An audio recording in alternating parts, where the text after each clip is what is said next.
Триває інформаційний вечірній ефір на каналі АТР. Я Христина Стець, вітаю вас. Дякую, що ви долучилися до нашого ефіру. І впродовж наступних 40 хвилин ми будемо говорити про гроші, про головний кошторис країни, його плюси, мінуси. З гостем нашої студії це Олександр Паращій, економіст, а також керівник аналітичного відділу інвестиційної компанії Concord Capital. Пане Олександре, я вас вітаю ще раз. Добрий вечір. І дякую, що ви знайшли час і можливість прийти до нас і поговорити про такий важливий документ.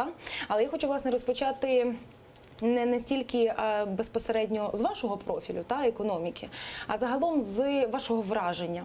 Говоримо ми про парламент, який, скажімо, встановлює рекорди. Парламент такий спринтерський. Ми пам'ятаємо, як, власне, голосувалися деякі реформи, зокрема медична і пенсійна реформа, яку неймовірну кількість правок за абсолютно неймовірну кількість часу голосували. І тут теж встановили рекорд. Навіть президент сказав, що він задоволений, і такого ще давно не було, щоб 24 дні залишалося до кінця року, а ми вже маємо бюджет. І не в 4 ранку, а близько 11 вечора. Ваші враження від того? Так, справді це у нас рекордний рік, тим більше ми пам'ятаємо, як останні 2 роки приймався бюджет, це було під ялинку, як то кажуть. Цього року справді набагато краще, набагато раніше. І добре, що у уряду, у всіх органів виконавчої влади є достатньо часу, щоб проаналізувати до Нового року те, що їх чекає, зрозуміти, що їх чекає, і адаптуватися до нових умов. Це безумовно дуже добре. А можна говорити, скажімо, що цей бюджет, зазвичай, коли говоримо про бюджет в Україні, ми говоримо про бюджет проїдання. Можна говорити, скажімо, що цей бюджет, враховуючи те, наскільки швидко його прийняли, чимось відрізняється від тих попередніх? Справді ми чекали певних сюрпризів, таких як наприклад, минулого року у нас вистрілили як подвоєння мінімальної заробітної плати. Мабуть, на щастя, таких серйозних сюрпризів у нас не було. Тобто деякі цифри можуть викликати суперечки чи сумніви, але в принципі бюджет він такий з мінімальною кількістю сюрпризів, чи можна сказати взагалі без сюрпризів. Так, звичайно, всі очікували, що витрати на оборону вони будуть приблизно, як і в минулому році, співвідношення до ВВП не менше 5%, і ми це маємо. Ми також в попередній версії бюджету були явно занижені витрати, передбачені на субсидії, і це було виправлено. Тобто це в тому числі дає надію, що у нас відновиться співпраця з Міжнародним валютним фондом, тому що ми пам'ятаємо, що зараз основне питання від Міжнародного валютного фонду – це виконання нашої фактично обіцянки щодо збільшення певних комунальних тарифів. Власне, ви за Міжнародний валютний фонд вже зачепилися, тому зараз, напевно, перейдемо, власне, до цього. І, власне, в цьому контексті теж є новини дня сьогоднішнього. Але перш ніж продовжити, я хочу нашим глядачам сказати, що і ваша думка для нас важлива, ваші запитання для нас важливі. Тому, якщо ви хочете висловити свою думку або поставити запитання гостеві студії, ви можете телефонувати до нашої студії за номером телефону 073 419 41 58. Номер телефону зараз є у вас на екранах. Про Міжнародний валютний фонд ви зачепилися, тому почнемо зараз, власне, і про це говорити. Вже є умови від Міжнародного валютного фонду про те, що Україна для того, аби отримати черговий транш кредиту, ми повинні створити антикорупційний суд. І, власне, через невиконання деяких зобов'язань відтермінували або, можливо, взагалі відклали цей транш у 600 мільйонів, який ми мали отримати. І є певні домовленості вже президента і, власне, Крістін Лагард, яка є директором-розпорядником Міжнародного валютного фонду. А у нас є цитата, що, власне, вона з цього приводу сказала. Почуємо.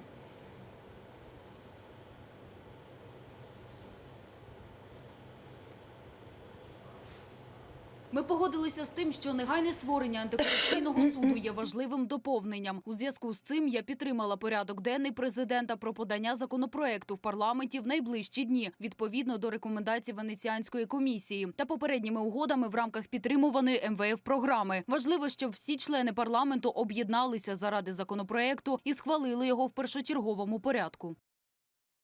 Власне, розмови з приводу створення антикорупційного суду вже тривають не перший місяць. І пам'ятаємо, вже кілька місяців тому, зокрема, Генеральний прокурор і президент України говорили про те, що не обов'язково створювати антикорупційний суд, можна створити, скажімо, антикорупційну палату. І зараз, напевно, щось таке змінилося, зокрема в цих переговорах з МВФ, про те, що президент сказав, якщо парламент на наступному пленарному тижні не подасть законопроект про антикорупційний суд, зробить це гарант Конституції. Ну, я думаю, що для нас усіх не важливо, хто це зробить, але я думаю, що це потрібно точно не Міжнародному валютному фонду, який наполягає на цьому, не Європейському Союзу, який теж, ми знаємо, наполягав, і ви вже говорили про транш в 600 мільйонів євро. Це потрібно всім нам, тому що поки що наша система боротьби з корупцією, вона недосконала, так? Тобто вона упирається в нашу судову систему. І в цьому є проблема. І дуже добре, що цю проблему бачать і Міжнародний валютний фонд, і усі інші наші західні партнери. Але крім антикорупційного суду, у нас є ще інші вимоги. Ну, наприклад, у нас до сих пір фактично вже більше ніж півроку немає голови Національного банку. І, ну, очевидно, зараз навіть нема кому підписувати меморандум з Міжнародним валютним фондом, тому що голова Національного банку є один із 4 підписантів. У нас, знову ж таки, не вирішені питання з тарифами на газ.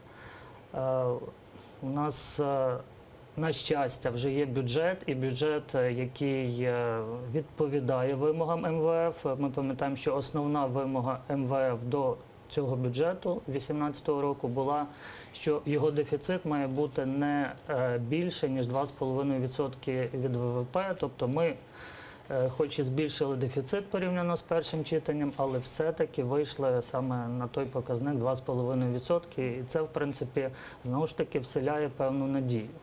Власне, я хочу тут зупинитися для наших глядачів. Ми маємо певну графіку, аби ми всі гуртом зорієнтувалися, про що йдеться. Дефіцит бюджету 81,8 мільярда гривень, це 2,4% ВВП. Загалом по показниках. У цьому бюджеті на 2018 рік курс долара закладений 29,3 гривні, доходи 913,6 мільярда гривень, видатки 988,6 мільярда гривень, більше традиційно. Дефіцит, як ми вже сказали, 2,4% ВВП. Державний борг майже 20 мільярдів гривень, тобто 60% ВВП державний борг. Зростання реального ВВП 3%, інфляція на рівні 9%. І якщо про основні цифри, які закладені у державному бюджеті, ми можемо теж побачити. Я попрошу графіку цю показати. Мінімальна зарплата закладена, скажімо, на рівні 3723 гривні. Прожитковий мінімум з 1 січня 1700 гривень, а з 1 липня 1777 гривень. І ще одне підвищення з 1 грудня 1853 гривні. На медицину закладено майже 6 мільярдів гривень. Оборона та безпека – це 5% ВВП. Найбільше з державного бюджету – більше 165 мільярдів гривень. На освіту – 6,7 мільярда. Інфраструктура та енергетика – 46,7 мільярда гривень. А також досить багато на інформаційну політику та культуру – понад 362 мільярда гривень. Там мільйони, здається. Мільйони. Так, дякую, що ви мене поправили. Тут мільйони. Бачите, я, напевно, хотіла би, аби на інформаційну політику та культуру було набагато більше грошей, але це, напевно, було би занадто. До речі, цей бюджет називають досить цікавим і таким, який відрізняється від попередніх з точки зору, власне, гуманітарної політики. Про те, що лобісти від гуманітарного блоку, вони в цьому році добре пропрацювали. І, зокрема, на культуру грошей побільшало у 2018 році. Так, справді на культуру грошей виділилося більше. Точно так не згадаю, але приблизно на 20% більше. І я би також хотів поправити, що на медицину і на освіту там насправді більше грошей, ніж 6,5 мільярди гривень. Ну, це остання інформація, можливо, ми ще не якщо уточнимо. брати загальні витрати, які йдуть через центральний бюджет і через місцеві бюджети, там десь більше 100 мільярдів гривень і на медицину, і на освіту виділяється. І там теж є серйозні збільшення. Ми знаємо, у нас пройшла медична реформа, і там закладене збільшення, в тому числі зарплат для медичної галузі. І в освіті там теж відбулися певні зміни. І знову ж таки витрати на освіту, в тому числі на зарплату для вчителів, викладачів, вони теж будуть зростати. Що є, очевидно, позитивом, тому що це фактично, ну, освіта, це очевидно, це інвестиція в майбутнє. І уряд правильно робить, збільшуючи там не так витрати, як скоріше інвестиції, так? Ось, а медицина це те, що дозволить нам сконцентруватися не на своїх хворобах, мабуть, а на тому, щоб працювати на благо батьківщини і краще працювати. Тобто тут теж є певний прогрес. Якщо про зарплату говорити, не лише зарплата для лікарів збільшиться, мінімальна зарплата загалом в Україні теж збільшиться. Якщо зараз це 3200 гривень, я нагадаю глядачам, то вже з 1 січня 2018 року це буде 3723 гривні мінімальна зарплата. Але це ще не все. Як вимагає президент і, зрештою, уряд в цьому напрямку працюватиме до кінця 2018 року, в 2018 році зарплата має збільшитися до 4100 гривень. І, власне, в цій сумі багато експертів говорять про ризики. Ризики інфляції, але перш ніж про це говорити, в нас є з цього приводу, що сказав прем'єр-міністр України Володимир Гройсман. Послухаємо і продовжимо. В проєкті бюджету є передбачена норма про коригування мінімальної заробітної плати в залежності від національної економіки. Я надіюсь на те, що мінімальна заробітна плата буде збільшена. Вже за результатами роботи першого кварталу або другого кварталу національної економіки. І ми можемо вийти на цифру, яку оголошував президент, 4100-4200. Ну, хороша зарплата для більшості українців, але тут знову говоримо про ризики, інфляційні ризики, це перше. І друге, вже зараз скептики говорять, що насправді в цій сумі закладені збільшення тарифів і збільшення цін. Ну, якщо говорити про новий рівень мінімальної зарплати 3723 гривні, то, в принципі, він більш-менш відповідає збільшенню нашого ВВП, тобто він не буде спричиняти серйозного інфляційного тиску. Це зростання всього на 16% з теперішнім рівнем, тобто це не є на 100% зростання, як це було минулого року. Поки що, мабуть, що не варто говорити про інфляційний тиск від тієї ініціативи, яка закладена у сьогоднішній бюджет. 4100 чи 4200, як сказав Володимир Гройсман, на кінець наступного року, тобто десь там ближче до кінця наступного року, я думаю, це теж рівень, який буде адекватним, якщо справді наша економіка буде показувати зростання. Тобто тут поки що ніяких серйозних ризиків немає, але очевидно, що точну цифру, наскільки можна підняти мінімальну зарплату, варто узгодити все-таки пізніше, коли ми побачимо результати хоча б першого, а краще ще й другого кварталу наступного року. А наскільки доводиться говорити зараз про зростання економіки, враховуючи показники, закладені на наступний рік у бюджеті, ми говоримо про зростання ВВП на 3%, і ми говоримо про прогнозований рівень зростання інфляції у 9%.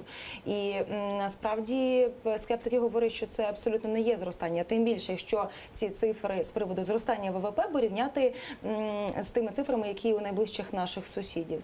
Це і Польща, і Чехія, і Румунія, та набагато більші цифри. Чи це для України зростання?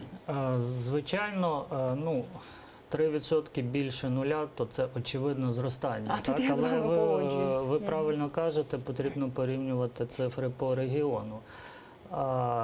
Ну, прийнято, що країни, що розвиваються, а ми відносимося саме до таких країн, ну, для них припустимий рівень зростання, він ну, десь так від 3,5 до 6%.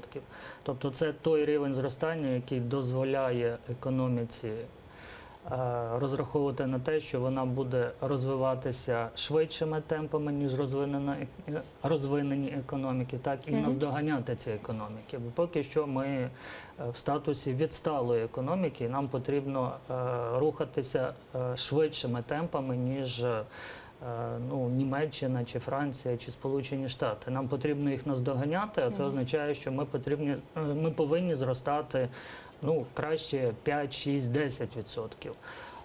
Але я думаю, що для нашої ситуації 3% це не так вже й погано, виходячи з того, що у нас поломані були економічні зв'язки всередині країни, в тому числі і в 2016 році відбулися певні зміни. Нашій економіці потрібно адаптуватися до цих змін. Нашому уряду, мабуть, що варто би було якось стимулювати це зростання, але ну, поки що ми в бюджеті цього не бачимо. Хоча інші зміни, які відбулися, в тому числі вчора, дозволяють нам розраховувати, що певні галузі у нас будуть досить швидко зростати. Наприклад, точніше, газовидобувна галузь, для якої суттєво знизили податки на видобуток газу. Це мається на увазі, що ми рухаємося в напрямку такої незалежності та газової незалежності. Ну так, це курс на нашу енергетичну незалежність відносно, так, тому що у нас по деяким ресурсам імпорт досягає 100%, наприклад, по ядерному паливу, з якого виробляється половина нашої електроенергії. Ось, але те, що ми справді рухаємося на серйозне зменшення імпорту газу, це дуже добре. Сьогодні ми десь приблизно третину природнього газу зобов'язані імпортувати. І ну, якщо справді ці ініціативи будуть позитивно сприйняті ринком, то я думаю, років, ну, уряд розраховує десь 3-4, але я думаю, реально десь років за 5 ми справді можемо вийти на повне забезпечення власним газом. Ну, це за Що, в умови, принципі, що власне ми добре. будемо рухатися такою швидкістю, з такими ж темпами, і власне за умови правильних кроків. Ні, очевидно, ми повинні швидше набагато рухатися, і оці податкові стимули, я сподіваюся, вони справді дозволять це зробити. Але, ну, наприклад, це зменшення податку на видобуток газу, це в тому числі і стимул для нашої важкої промисловості, тому що збільшення буріння, збільшення видобутку, воно в тому числі і буде стимулювати попит там на ті ж труби, на важке обладнання для нафтової, газової галузі. Тобто в цьому є такий певний позитив. Я нагадаю глядачам, що гість нашої студії економіст Олександр Паращій. Ви можете телефонувати до нас, ставити свої запитання або, скажімо, висловлювати свою думку з приводу бюджету на наступний рік. Нагадаю, телефон студії 073 419 41 58. Хочу продовжити тему зарплат. Не тільки мінімальна зарплата в Україні зросте з 1 січня. Депутати собі теж підвищили зарплати. І в цьому контексті хочу з вами говорити і як з економістом, і як з просто українцем, і людиною, яка, скажімо, спостерігає за політичними процесами. Якщо говорити про цифри, то буквально кілька цифр наведу, що посадовий оклад становитиме у прожиткових мінімумах для голови Верховної Ради України 19 тисяч 200 гривень. Перший заступник голови Верховної Ради і заступник голови Верховної Ради отримуватимуть 17 тисяч 600 гривень. Голова комітету Верховної Ради або ж спеціалізованої контрольної комісії з питань приватизації, керівник депутатської фракції отримуватиме 600 тисяч 800, 16 тисяч 800 гривень. Що ж це таке зі мною? Я настільки хочу зараз завищувати цифри, до якогось такого максималізму вдаються 16 тисяч 800 гривень. Власне, якщо говорити про ці цифри, на вашу думку, наскільки адекватними є ці зарплати для депутатів, для людей, які працюють у парламенті, наскільки вони є або ж завищеними, або ж навпаки заниженими? Ну, тобто ці зарплати, вони навіть не дотягують до 2 середніх зарплат по Україні. Очевидно, що вони є заниженими. Так? Ну, не може людина, яка фактично, ну, не кожен день, але час від часу, так як вчора, приймає дуже серйозні рішення, які стосуються всієї країни. І мільярдних сум. Так, і фактично приймає рішення, як розпорядитися, в тому числі і бюджетом, який у нас сягає фактично 1 трильйона гривень. Так, він не може отримувати зарплату, яка, ну, очевидно нижча, ніж зарплата, скажімо так, такого менеджера середньої ланки у серйозному бізнесі. Тому, ну, але ми всі розуміємо, що зарплата – це не єдина перевага депутата. Так? У них є бюджет, в тому числі на помічників, у них є там певні інші пільги, які дозволяють їм, ну, принаймні, економити кошти.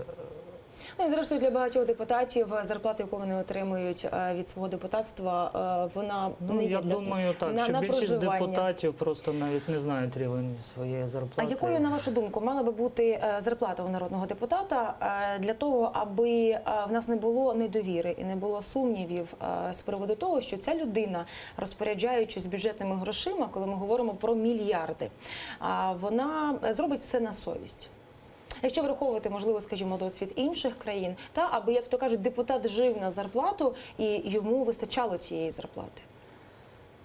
Ну, так важко розкидуватися якимось цифрами, так, але, ну, ми знаємо, наприклад, скільки отримують, наприклад, судді Верховного суду чи інші там керівники центральних органів, так, це чи державних компаній, так, там суми починаються від 100 тисяч гривень.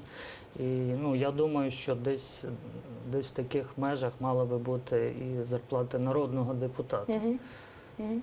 Ну, як на мене, теж сума непогана, та і вона була би якоюсь певною гарантією того, що більшість, хоча б більша частина депутатів будуть добросовісні. Але ми ж розуміємо, що у нас депутати не є бідними людьми, і справді вони не живуть на зарплату депутата. Можливо, коли ми прийдемо до того, що депутати будуть виключно політиками, а не бізнесменами, так, і буде справді потреба в тому, щоб депутати жили саме на зарплату, я думаю, що це станеться, але, на жаль, я не очікую, що це станеться там в найближчі кілька років. І якщо говорити, власне, жити на зарплату або ж без зарплати, ви вже про субсидії згадали, я би в цьому контексті хотіла дещо уточнити. Ви кажете, що дуже добре, що, власне, сума на субсидії, вона збільшилася. В порівнянні з минулим роком вона збільшилася, але треба врахувати, що, власне, до цієї суми 71 мільярд гривень, яка закладена на 2018 рік, додали 9 мільярдів гривень субсидій, які уряд не виплатив у цьому році. Тоді яка перспектива того, що, власне, цей 71 мільярдів субсидій буде виплачений? Чи, скажімо, ще якась заборгованість перекинеться на 2019 рік? Чи, можливо, я неправильно, некоректно щось розумію? Ну, те, що уряду вдалося певним чином зекономити на субсидіях, це, мабуть, що не так вже й погано. Але, знову ж таки, тут можна згадати позицію наших міжнародних партнерів, які наполягають на тому, щоб процес призначення субсидій він був більш прозорий і зрозумілий. Ну, тобто, фактично, вони натякають на тому, що ми забагато витрачаємо на субсидії. Тобто, ну, на субсидії ми витрачаємо десь приблизно 3,5% ВВП. Тобто, фактично, у тому, що ми виробляємо, вже 3,5% в ціні закладена субсидія. І, ну, очевидно, що це мало кого з наших міжнародних партнерів влаштовує. Вони взагалі наполягають на тому, щоб субсидія виплачувалася не так, як зараз. Фактично з бюджету йшли гроші тим, хто надає комунальні послуги, а щоб субсидія виплачувалася людям на руки, і люди вже самі вирішували, чи потратити їх там на свої потреби, зекономивши відповідно на енергоносіях, чи все-таки потратити їх на ті енергоносії, які їм потрібно оплачувати. Але, мабуть, що знову ж таки це є перспектива не завтрашнього дня, на жаль. Ну і про це точаться завжди суперечки у парламенті. Коли ми доходимо до питання субсидій, є частина парламентарів, які пропонують власне за такою схемою видавати ці субсидії, ну умовно кажучи, видавати. Але чомусь це з року в рік не стається. Можливо, або не час, або можливо в тому механізмі, який є зараз, захована певна корупційна схема, і тому власне видавати людям на руки, коли вони зможуть безпосередньо проконтролювати ці гроші, не вигідно. Ну, очевидно, це не дуже вигідно, тому що субсидії, які платяться, наприклад, Нафтогазу за постачання газу, так їх можна там платити не сьогодні, а десь там через місяць чи через два. А людям, щоб вони оплатили тому ж Нафтогазу платіжки, їм потрібно вже сьогодні їх платити. Тобто, коли субсидії не даються людям на руки, то є можливість трошки їх притримати або взагалі там десь не заплатити. І так простіше керувати, звичайно, цими грошима. І в цьому, мабуть, що є певна корупційна складова. Ну, власне, коли простіше керувати, тоді, власне, і простіше, як то кажуть, красти. Ну, бо, зрештою, частково так воно є, і поки що теж перспектива не завтрашнього дня та у подоланні, власне, цієї корупції у цій сфері. З приводу майбутнього і з приводу перспективи, якщо говорити про курс долара, в бюджеті він закладений на 18-й рік 29,3. Наскільки, на вашу думку, це реальний курс? Можливо, так, це до кінця року, йдеться до кінця 18-го року. Ні, це саме середній курс. Тобто, середній курс. Якщо ми починаємо, наприклад, з 28, так, а середній 29,3, то, мабуть, що ми маємо вже закінчити там за 30. Ну, якщо так в середньому казати. Я думаю, що це курс дещо завищений. У нас є шанс і дуже реальний шанс мати сильнішу гривню наступного року, десь в районі 28-28,5 гривень за долар в середньому наступного року. Поки що ті фактори, які впливають в першу чергу на курс гривні, а це світові ціни на нашу продукцію, це зерно, метали, руда, вони залишаються досить хорошими для нас, тобто є потенціал, що ми будемо збільшувати наш експорт, приносити в країну більше доларів, відповідно ці долари будуть йти на валютний ринок і підтримувати курс гривні. Але ризики є для нашого курсу такі з боку міжнародного фінансування, бо ми бачимо, що у нас знову ж таки є дефіцит бюджету, який потрібно фінансувати за рахунок нових запозичень, або там приватизації, доходів від приватизації, але там на наступний рік закладено, здається, 22,5 мільярди доходів від приватизації. В цьому році у нас доходи становили 3,5 мільярди, минулого року, здається, 0,2 мільярди. Тобто 22,5 – це майже нереально.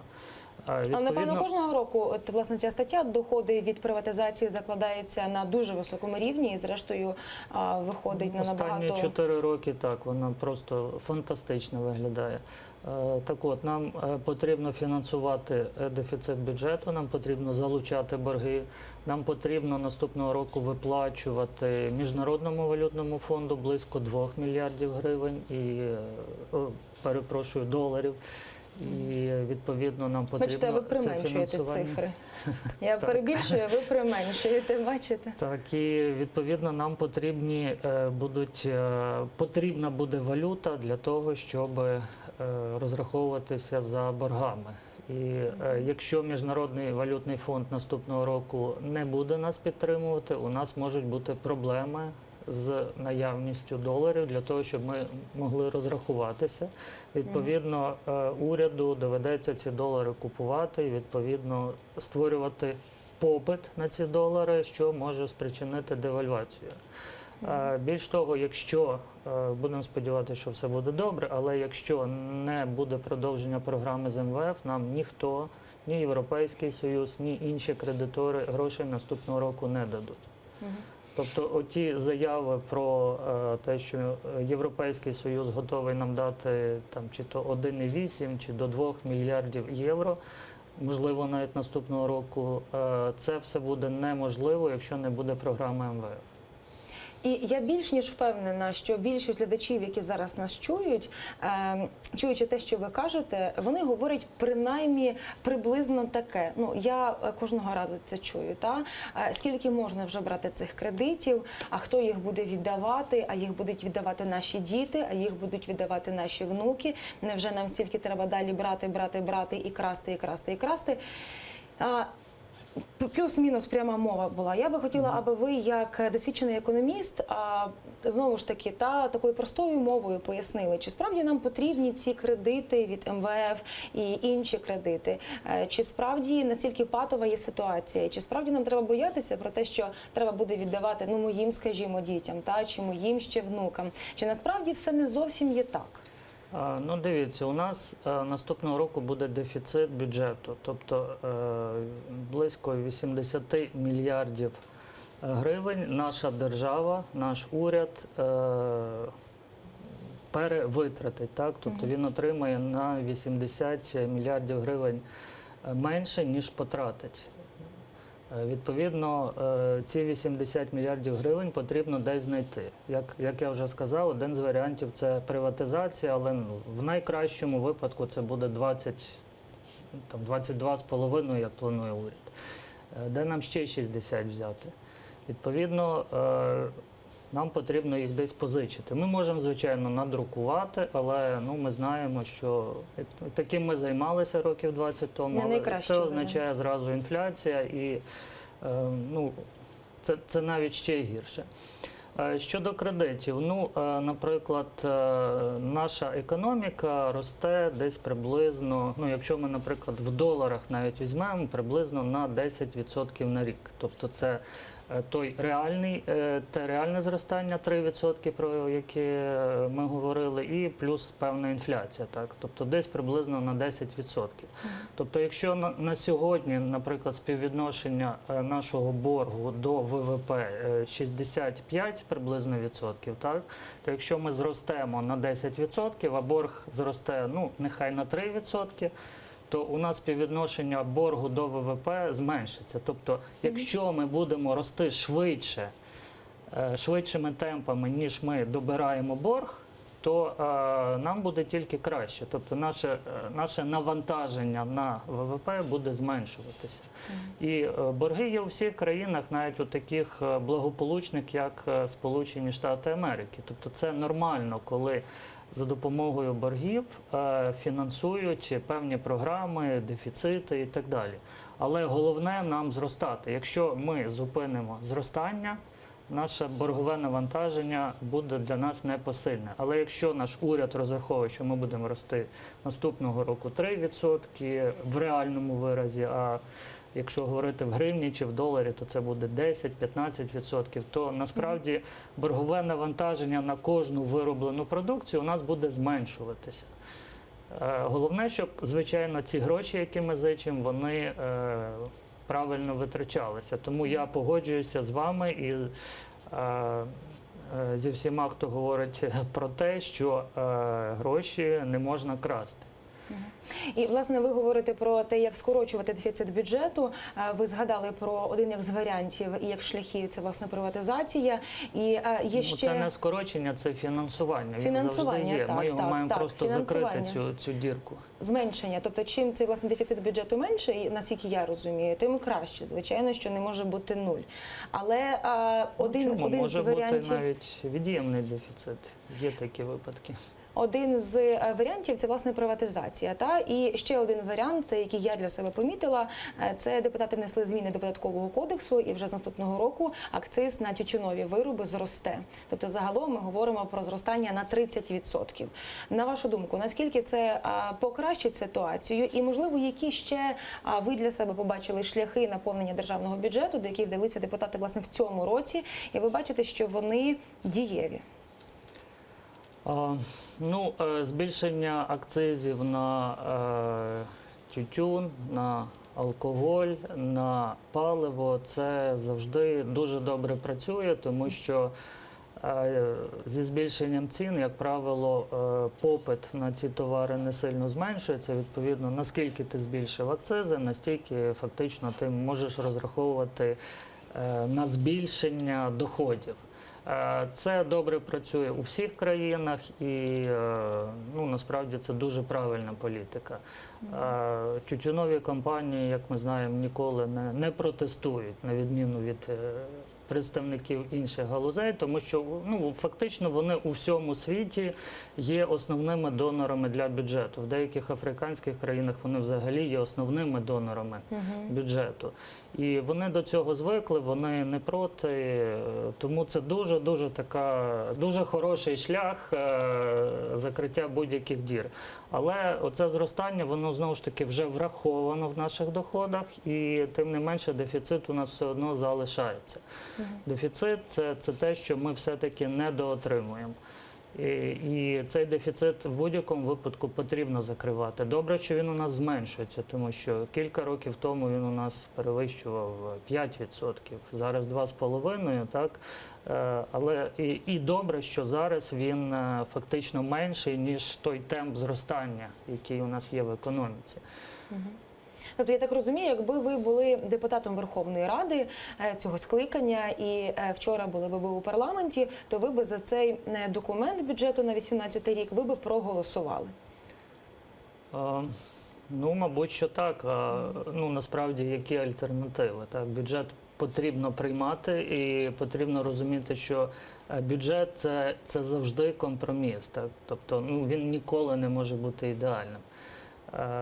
Кожен депутат намагається там закласти якусь собі долю там, на свій округ там, чи на свою галузь. І в нього точно є на це аргументи. Тобто це не просто він там хоче собі щось урвати, як то кажуть. Так? Кожен депутат має перейматися або галуззю, якою він відає, там, в якому він комітеті, так? Або своїм округом, або і тим, і тим. І я думаю, що компроміс він завжди полягає в тому, що хтось втрачає, так? Тобто хтось іде на поступки. Уряд в цьому році, можливо, пішов на якісь більші поступки, що дозволило прийняти цей бюджет раніше, ніж завжди. Добре це чи погано, так навіть не можна говорити, тому що сам факт того, що ми в наступному році будемо з новим бюджетом, це вже добре. Це вже добре, я зрозуміла. А критикувати ми можемо відкрити зараз той бюджет і кожну статтю почати критикувати. Тут багато розуму не потрібно. І, власне, якщо говорити про наступний рік, не так багато в нас вже часу лишилося, але хочу ще запитати з приводу банківської сфери. Я для себе почитала інформацію, яка, наприклад, в мене викликала позитив, і, можливо, йдеться про те, що до українців повертатиметься довіра до наших банків. Власне, якщо говорити про прогноз, який представлений міжнародним рейтинговим агентством Fitch, йдеться про те, що банківський сектор України повернеться до прибутковості вже, власне, у 2018 році. Та якщо розтлумачити, що це означає, і, зокрема, для простого українця, чи можна вже говорити про те, що якщо зараз українці не довіряють банкам, і депутати теж в тому числі не довіряють, всі тримають гроші в шкарпетках, то, скажімо, за кілька років ми знову можемо довіряти банкам? Якщо відкрити там фінансову звітність банків, так, ми справді можемо побачити, що багато з них є збитковими. Але як працює банк? Він бере депозити в населення чи в бізнесу, платить якісь відсотки, потім ці гроші, отримані від депозитів, він видає в формі кредитів там, бізнесу чи населенню, але за вищі відсотки. Так? Тобто, в принципі, банк він збитковим бути не може, тому що відсотки, за якими він залучає гроші, вони в більшості випадків вищі, ніж відсотки, за якими він кредитує. Він на тому заробляє. Але чому у нас останніми роками банки були збиткові? Тому що дуже багато позичальників не повертали кредити, і банкам довелося ці кредити фактично списувати там. Ну, наприклад, хтось не повернув банку мільярд, і банк бачить, що немає шансів повернути, він цей кредит списує і, відповідно, отримує мільярд гривень збитків. А у 18-му що зміниться? У нас 30 секунд буквально. Зараз, по-перше, дуже багато банків очистили свої портфелі, тобто всі, хто вже справді не може платити, всіх списали, і збитки всі вже зафіксовані. В наступному році, очевидно, такого вже не буде. Позичальники стають якіснішими, політики банків кращі, вони тепер теж, як і населення, повертають довіру до банків, так і банки більш обережно, але знову ж таки повертають довіру до позичальників, і позичальники теж готові тепер краще працювати з банками. Дякую. І на цій позитивній ноті я дозволю собі завершити нашу розмову. Глядачам я нагадаю, що гостем нашої студії був Олександр Парашій, економіст, керівник аналітичного відділу інвестиційної компанії Concord Capital. Ви ж надалі залишаєтеся з АТР, попереду багато цікавого.